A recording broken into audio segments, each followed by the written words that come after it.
Mumbai today is witnessing a massive infrastructural boom that will change the facade of the maximum city.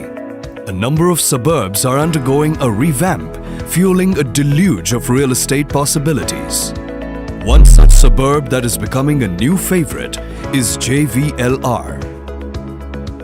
A host of infrastructure upgrades are planned at Jvlr, which will transform the area forever.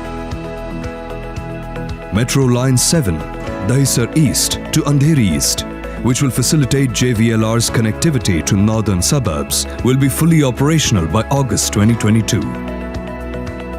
Metro Line 6, which runs along Jvlr, connecting Swami Samarth Nagar with Vikhroli, is expected to have a daily ridership of 400,000 and will ease the load on Jvlr.